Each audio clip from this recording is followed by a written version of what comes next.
નમસ્કાર મિત્રો, સ્વાગત છે તમારું માર્કેટ બુલેટિનમાં.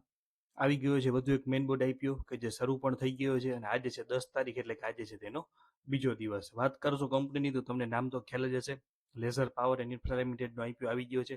તો આ વિડીયોમાં આપણે આઈપીઓ વિશે તમામ વિગતવાર માહિતી મેળવશું ઝડપથી. તે પહેલાં તમે ચેનલને સબસ્ક્રાઇબ ન કરી હોય તો ખાસ સબસ્ક્રાઇબ કરી લેજો. ચાલો વધુ વાત ન કરતા શરૂઆત કરીએ કંપનીના બિઝનેસની. તો કંપની મુખ્યત્વે બે મહત્વના બિઝનેસ સેગમેન્ટમાં કામ કરે છે, જેમાં પાવર કેબલ્સ અને કંડક્ટરનું મેન્યુફેક્ચરિંગ એ પ્રથમ છે અને બીજું છે ઇન્ફ્રા પ્રોજેક્ટ માટેનું ઈપીસી સેગમેન્ટ સામેલ છે. પશ્ચિમ બંગાળમાં આવેલા 40 એકરથી વધુ વિસ્તારમાં ફેલાયેલા 3 અત્યાધુનિક અને ઇન્ટિગ્રેટેડ પ્લાન્ટ્સ દ્વારા કંપની high tension, low tension power cables, control cables અને આધુનિક કંડક્ટર્સનું મોટા પાયે ઉત્પાદન કરે છે. કંપનીની સૌથી મોટી ખાસિયત તેનું મજબૂત બેકવર્ડ ઇન્ટિગ્રેશન છે, જેના કારણે aluminium wire, rods, PVC compound અને પેકેજિંગ મટીરિયલ જેવા મહત્વનો કાચો માલ તે પોતાના જ પ્લાન્ટમાં ઇન હાઉસ તૈયાર કરે છે. આ પ્રોડક્શન ક્ષમતાના દમ ઉપર કંપની ઇન્ડિયન રેલવે, કેન્દ્રીય પીએસયુ અને વિવિધ રાજ્યોની સરકારી વીજ કંપનીઓ માટે ગ્રામીણ વીજળીકરણ અને સબસ્ટેશન ઊભા કરવા માટે જટિલ ટર્નકી ઇન્ફ્રા પ્રોજેક્ટ સમયસર અને ઓછા ખર્ચે પૂરા કરે છે. વધુમાં ટેકનોલોજીના સ્તરે ગ્લોબલ પ્લેયર્સ બનવા માટે કંપનીએ અમેરિકાની ટીએસ કંડક્ટર ક્રોપ સાથે ખાસ કરાર કર્યા છે, જે અંતર્ગત તેઓ નેક્સ્ટ જનરેશનના એડવાન્સ હાઈટેક કંડક્ટર્સ બનાવી રહ્યા છે, જે ગ્રીડ લાઇનોમાં વીજળીનો બગાડ અટકાવવામાં અને પાવર ટ્રાન્સમિશન ક્ષમતા વધારવામાં મદદ કરશે. તો હવે તમને લગભગ કંપનીનો વ્યવસાય વિશે ખ્યાલ આવી ગયો છે. જલ્દીથી વાત કરી લઈએ ટાઈમ ટેબલની. તો 9 તારીખથી આઈપીઓ શરૂ થઈ ગયો છે, 13 તારીખે પૂરો થશે. 203 થી 214 રૂપિયાની પ્રાઇસ બેન્ડ છે. 70 શેરની લોટ સાઇઝ છે. 742 કરોડનો આખો આઈપીઓ છે, જેમાંથી 542 કરોડનો ફ્રેશ ઇસ્યુ છે અને 200 કરોડનો ઓએફએસ છે. વાત કરીએ સ્મોલ એચએનઆઈ અરજીની, તો 980 શેરની અરજી કરવાની રકમ થાય 2,09,720. બિગ એચએનઆઈ કોટામાં જો અરજી કરવી હોય તો 4,690 શેરની અરજી કરવાની રકમ થાય 10,03,660. અરજીની સંખ્યાઓની વાત કરીએ તો રિટેલર કોટામાં 1,73,364 અરજીઓ, સ્મોલ એચએનઆઈ કોટામાં 1,769 અરજીઓ અને બિગ એચએનઆઈ કોટામાં 3,538 અરજીઓ અનામત રાખવામાં આવેલી છે. હવે વાત કરી લઈએ કંપનીના પરિણામોની, તો 31 માર્ચ 2024, 25 અને 26ના પરિણામો આપેલા છે. કંપનીની ઓપરેટિંગ આવક નાણાકીય વર્ષ 2024માં 1,747 કરોડ હતી, જે વર્ષ 2025માં અદ્ભુત ગ્રોથ સાથે 2,570 કરોડ ઉપર પહોંચી ગઈ છે. આ ઓપરેટિંગ આવકની વાત છે ને, તમે જે સ્ક્રીન ઉપર જોઈ રહ્યા છો તે ટોટલ ઇન્કમ છે, એટલે કે તમને કન્ફ્યુઝન ન થાય તેના માટે આ ક્લેરિફિકેશન આપીએ છીએ. જો કે નાણાકીય વર્ષ 2026માં આવક થોડી ઘટીને 2,326 કરોડ નોંધાઈ છે. આવકમાં મર્યાદિત ઘટાડાની સામે કંપનીએ પોતાના કુલ ખર્ચને પણ વર્ષ 2025ના 2,454 કરોડથી ઘટાડીને વર્ષ 2026માં 2,187 કરોડ ઉપર લાવી દીધો, જેમાં સૌથી મોટો હિસ્સો કાચા માલનો એટલે કે 1,385 કરોડ છે. આ પરિણામોમાં સૌથી મોટો અને પોઝિટિવ ટ્વિસ્ટ કંપનીની નફાકારકતામાં જોવા મળ્યો છે.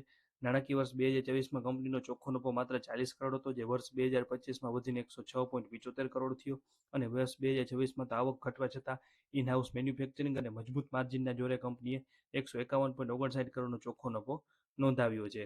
શોર્ટમાં કહીએ તો વર્ષ 2026માં કંપનીનું ટોપ લાઇન વેચાણ ભલે થોડું ઘટ્યું, પણ બોટમ લાઇનમાં બહુ જોરદાર રીતે વધ્યું છે, જે કંપનીનું મજબૂત ફાઇનાન્શિયલ કમાન્ડ દર્શાવે છે.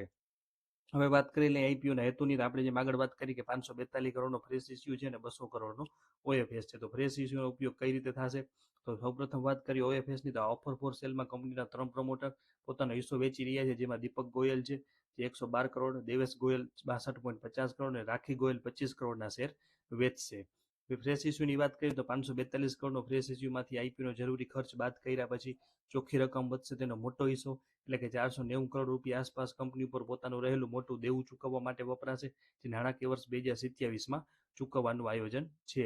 બાકી વધેલી રકમ કંપની સામાન્ય બિઝનેસની જરૂરિયાતો માટે વાપરશે, એટલે તે કુલ ઇસ્યુના 25%થી વધુ નહીં હોય. ટૂંકમાં આઈપીઓ કંપની માટે ગેમ ચેન્જર સાબિત થશે, કારણ કે ફ્રેશ ઇસ્યુના 490 કરોડ સીધા દેવું ઘટાડવામાં વપરાશે, જેનાથી આગામી સમયમાં કંપનીનો વ્યાજનો મોટો ખર્ચ બચશે અને નેટ પ્રોફિટ માર્જિનમાં પણ ઘણો સારો સુધારો જોવા મળશે. હવે વાત કરેલી કંપનીની 5 સારી અને 5 નબળી બાબતોની, તો સારી બાબતોમાં જે સારી એન્કર બુક આવી છે, નફામાં જોરદાર ઉછાળો આવ્યો છે, મજબૂત બેકવર્ડ ઇન્ટિગ્રેશન છે, લોકલ સોર્સિંગ છે અને એડવાન્સ અમેરિકન ટેકનોલોજી સાથે કરાર કરેલા છે. નબળી બાબતોમાં છે કે ગ્રાહકો ઉપર વધુ પડતો નિર્ભરતા, એટલે કુલ આવકનો 72% જેટલો હિસ્સો માત્ર ટોપ 10 ગ્રાહકો ઉપર આવે છે. બીજું છે કે સિંગલ સેગમેન્ટ છે. ત્રીજું છે કે કાચા માલના ભાવોનું જોખમ છે. ચોથું છે કે લાંબા ગાળાના કરારનો અભાવ છે અને છેલ્લું છે કે ઊંચી વર્કિંગ કેપિટલ અને સરકારી પેમેન્ટમાં વહેલા મોડું થાય છે, જે એક નબળી બાબત પણ કહી શકાય. હવે ફાઇનલ મંતવ્યની વાત કરી લઈએ તો કંપનીના કદ પ્રમાણે તેનું વેલ્યુએશન વ્યાજબી છે, એન્કર બુકમાં સારા નામ છે. વધુમાં નાણાકીય વર્ષ 2026માં ભલે આવક ઘટી છે, પણ કંપનીએ પોતાના જોરદાર ઇનહાઉસ મેન્યુફેક્ચરિંગના કારણે પ્રોફિટ આફ્ટર ટેક્સમાં વધારો કરી લીધો છે, પોઝિટિવ બાબત કહી શકાય. માત્ર 10% ગ્રાહકો ઉપર 72%થી વધુ આવકનો આધાર છે, જે મુખ્ય નબળી બાબત છે. અને મોડા પેમેન્ટ આવવાનું હોવાથી વર્કિંગ કેપિટલનું જોખમ પણ સતત બંધાયેલું રહે છે. તો માર્કેટના મધ્યમ સેન્ટિમેન્ટને જોતા આઈપીઓમાં મર્યાદિત માત્રામાં અથવા તો મધ્યમ લિસ્ટિંગ ગેઇન માટે હું અંગત રીતે ચોક્કસ અરજી કરીશ.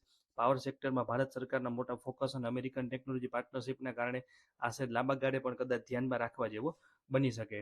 પણ ખાસ નોંધ લેજો કે આ માત્ર શૈક્ષણિક હેતુ માટેનું વ્યક્તિગત વિશ્લેષણ છે. શેર બજાર કે આઈપીઓમાં રોકાણ કરવું એ બજારના જોખમોને આધીન છે. કોઈ પણ આઈપીઓમાં નાણાં રોકતા પહેલા તમારા રજિસ્ટર્ડ ફાઇનાન્શિયલ એડવાઇઝરની સલાહ જરૂર લેવી અને તમારી પોતાની ક્ષમતા મુજબ અનુસાર જ જોખમ લેવું. કોઈ પણ પ્રકારના નફા કે નુકસાન માટે ચેનલ કે અમે જવાબદાર રહેતા નથી. તો આ વાત કરીએ આપણે લેઝર પાવર ઇન્ફ્રા લિમિટેડની આઈપીઓની.